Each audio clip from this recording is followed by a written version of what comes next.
Folks, welcome back to the Anchor Podcast. We're here with Loren Rotner, Associate Provost at the new University of Austin, UATX, and Statistics Professor, Dr. David Puelz.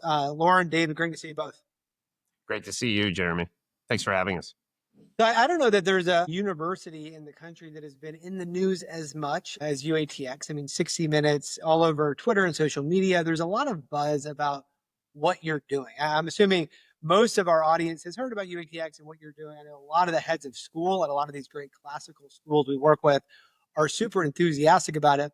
But assuming folks don't know anything about UATX at all, I'd love for you to maybe just kick us off and tell us a little bit about why a university launched a few years ago and kind of what the vision is.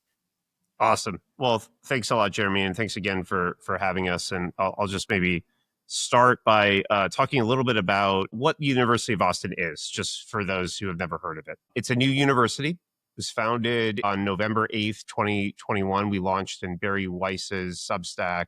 Time it was called Common Sense. Now it's called Free Press. Many of your listeners probably know it. We're a university that is solely devoted to one end, and that is the fearless pursuit of truth. We believe that truth exists, but we believe that it's the responsibility of all of us to be open-minded in the pursuit of it, to take all opinions, reasonable opinions, seriously, and to try to scrupulously investigate them. And so we are wholly dedicated to that.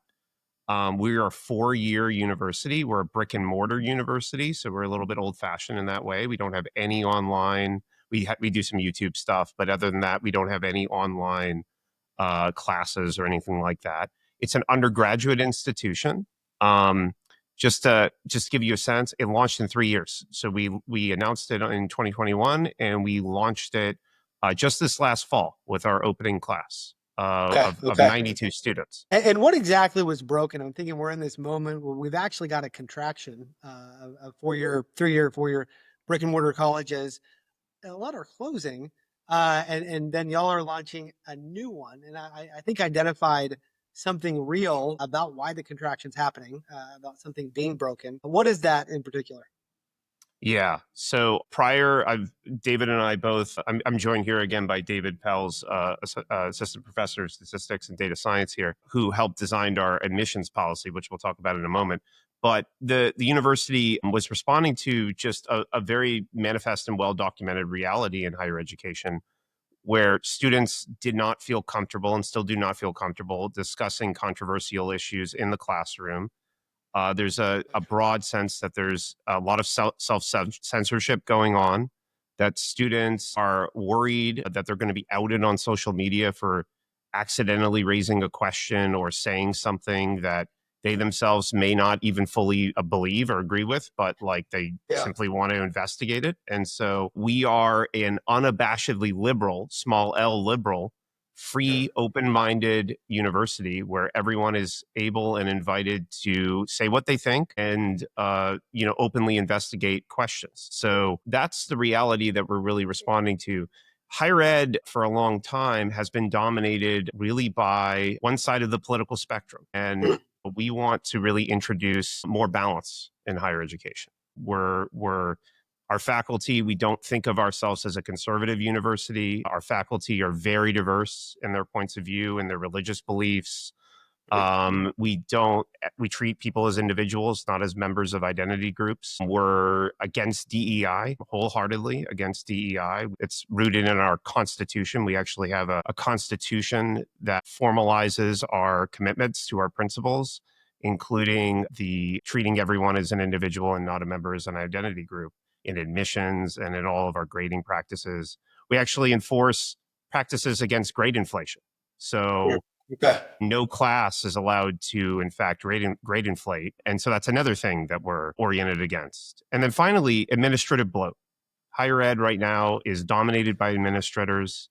Administrators have corrupted it, to be quite honest. And I'm an administrator, so I'm a part of the problem. But they've corrupted it, and we are doing everything we possibly can to refocus resources on the core mission of higher education, which is teaching and learning and research, and away from administration. I love that. So one of the things I love so much about UATX and what you're doing is the impact that it's already having on so many other institutions and kind of rethinking why they're doing what they're doing and why they're at. One of my questions, and maybe David, I turn to you for this. You're already getting students that were admitted to Princeton and Harvard. I mean, as a brand new university, how does that happen? Well, yeah, I think students are looking for a new culture, a new way to learn, and we are certainly getting students from these top schools. I think we're peeling a certain group of those students away. I think we're also activating students that would otherwise sit on the sidelines, that have high test scores, that are very smart, that are very motivated, but have been going through high school and have looked at a system that just doesn't treat them fairly, that doesn't focus on only their merit, but focuses on things they can't control, like their skin color, their race, how the number of years that they played on the football team. And so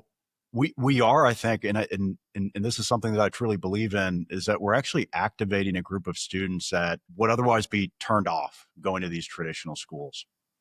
Okay. And Jeremy, on that, maybe I'll just provide one example from someone in our current class. And it's a gentleman I won't name just for privacy purposes, but his very high achieving individual, 1580 on the SAT. Okay. So this person could have easily gotten into the Ivy League, but he didn't have extracurricular activities to list on his application because he was caring for his 7 siblings. And Wow. the alternative, he wasn't applying to college. The main alternative for this individual was the Space Force, and he was thinking about joining the Space Force, but he found us instead, and he's here now, one of the leading members of the founding class. So that's kind of our bread and butter, are people who feel kind of left out of the current admissions game and don't want to play it, are just kind of tired of all the fakery and the pretension, and really just want to get down to the work of teaching and learning in the liberal education tradition, which we really espouse and believe in. So last week, social media caught on fire. UATX made a big announcement, and it was very contrarian to what has been going on. And so we've seen, certainly since the housing market crashed in '08, a massive uptick in tests optional. Some universities even going test blind. You can't even send your score if you want to. We're not going to take a look at it. UATX makes this announcement, that automatic admission, CLT score 106. I guess there's a couple other tests out there that you would also accept. We won't name those right now. We love that. That's amazing. But this is against the grain.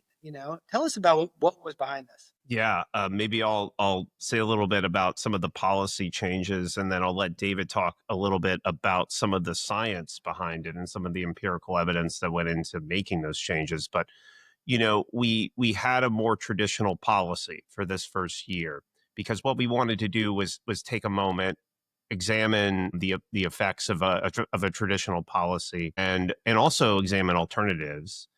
We wanted a little bit of time to figure it out, but once we did, it was an easy change to make. I mean, what we've done is we've committed to full merit in everything that we do across the board, and including and especially in admissions. And so we offer automatic admission to any student who scores at above, it's actually 105 on the CLT or higher, or on these other tests, I'll just mention them quickly, 1460 on the SAT or higher, or 33 on the ACT or higher. So they're all equivalent essentially.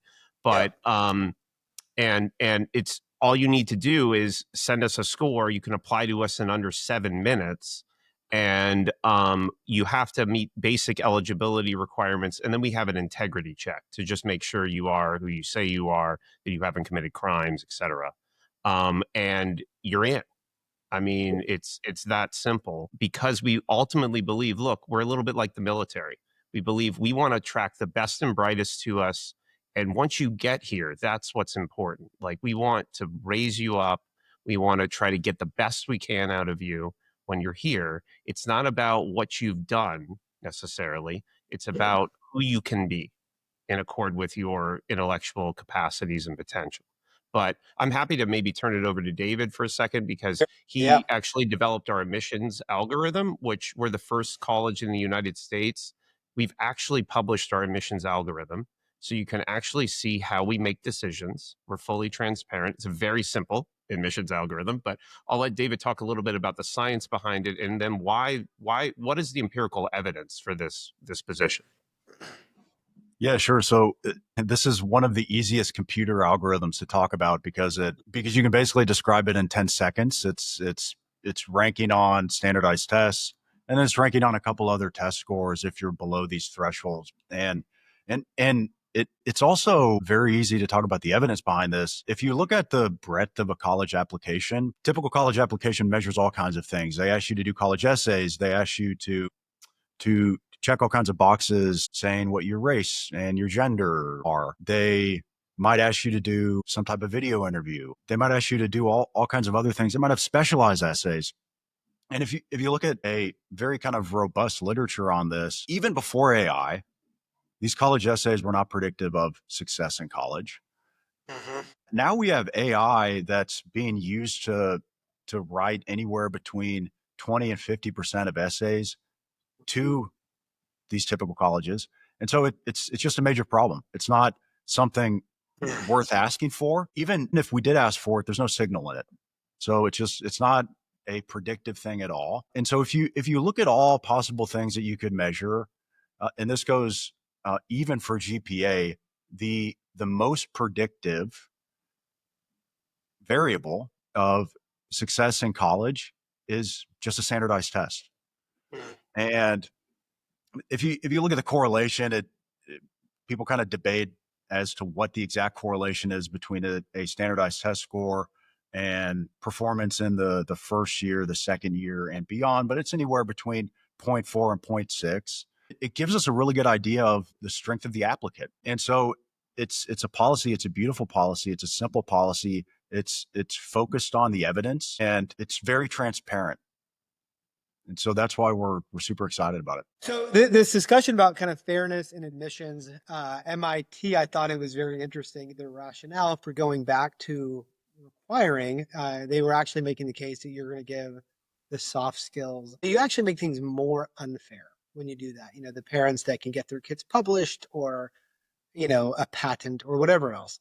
Those kids are going to have an advantage. The advantage goes to, you know, the affluent privileged kids, you know, not the one raising 7 siblings. So what are you predicting? I mean, UATX is clearly emerging as an industry leader. In 5 years, will the pendulum have swung all the way back pre-COVID?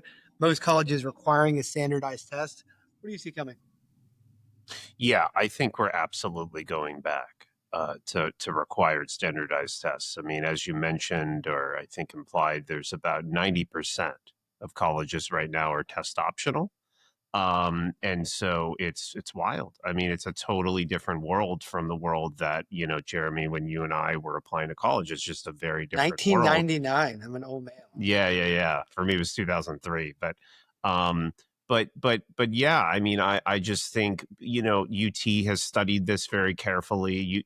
Our main competitor, the University of Texas at Austin here, our friends over there, they dropped the standardized test, but I think they brought it back recently because they did a lot of sophisticated and deep studies and found that people who had not submitted a standardized test really performed a lot worse in college. I mean, it's so much harder to select on the basis of just highly subjective and frankly gameable and fakeable criteria like essays and extracurricular activities and even letters of recommendation, etc. So, you know, the SAT, look, if you read, there's one of our friends at the university is a gentleman named Rob Henderson. I would commend him to all of your listeners.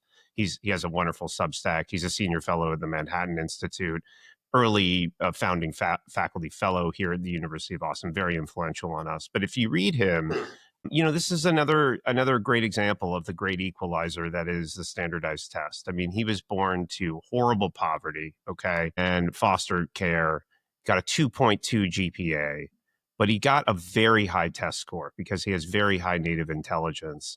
And that got him into Yale and got him, you know, launched in life. And that's the kind of kid we really want to find and appeal to. Someone who isn't born with a silver spoon in their mouth. And we're so committed to that and so committed to the merit principle that we offer full tuition scholarships to every student who earns admission to the University of Austin. So we're totally agnostic as to whether you can pay for this education at this time. It's because we want to be And accessible. Loren, can you repeat that? I mean, that's incredible.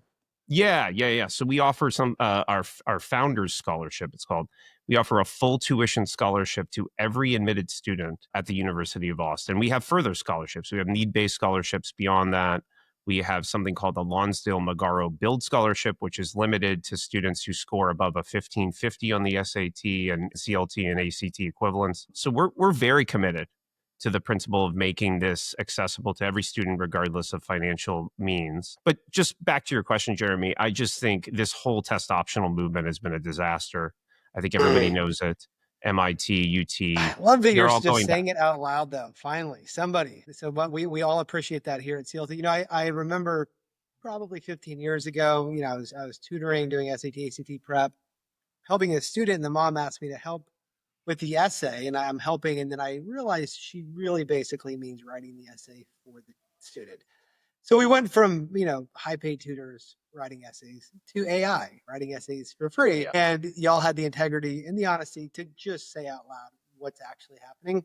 On the essay component, I mean, are colleges already saying we get what's going on and discontinuing it as well? Are y'all kind of cutting edge on this front as well? I think we're pretty cutting edge on this front. I think a lot of colleges, they frame it in terms of fit. And, the recent affirmative action decision at the Supreme Court, we discovered that so-called personality factors or personality tests, how did those really come through? I mean, those came through the essays, and essays are used to discriminate.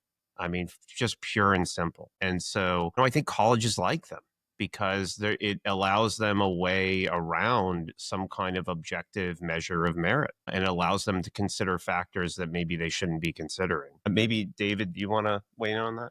Yeah, no, I think essays are, to the degree that they're not written by AI, they are absolutely used to discriminate. There's actually, there's some recent work. I was reading a paper yesterday that showed that you can try to quantify essays. There's some interesting statistical techniques to do that. And that content is actually highly correlated with socioeconomic status. So if they're proxying for that, then yeah, it can be used to discriminate against people. It could be used to maybe proxy for race. And so because of all of these competing variables and correlated variables, we just wanted to throw it all out and just say, look, we know what's predictive. We only care about merit. So let's just focus only on that. And it's been beautiful for us and it's been wonderful for us because I think people love the simplicity of it and they love the transparency of it. And we're hoping that a lot of really smart students that would be sitting on the sidelines otherwise are deciding to give us a look. Sure. Love that. What are some other distinctives at UATX right now? I mean, you're saying 3 years, not 4 years. Tell us about that decision.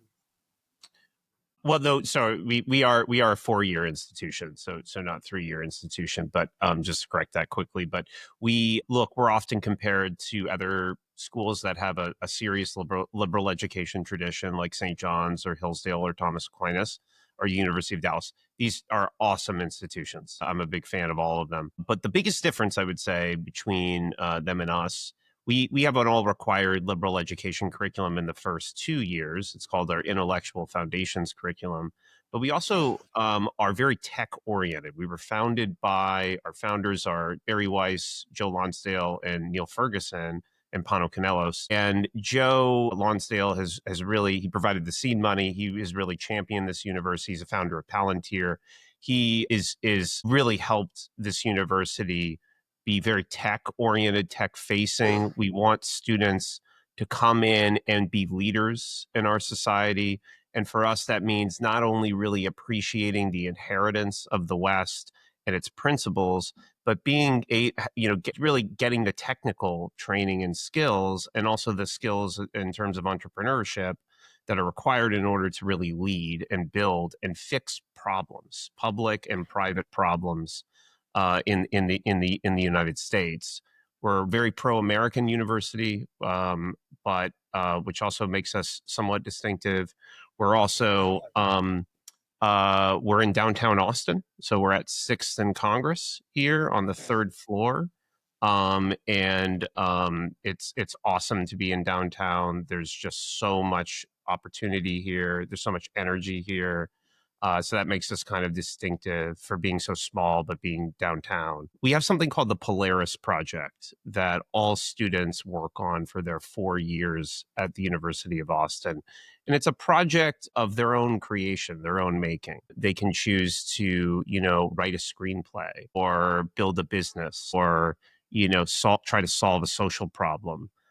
And they investigate all of the ways that that people have attempted to do such a thing and then try out novel solutions. And so they're mentored in that project by our talent network, which is composed of incredible people who have just done such incredible things, like Alex Karp, the founder of Palantir, or Peter Thiel, the founder of PayPal. He was actually just here this week giving some lectures.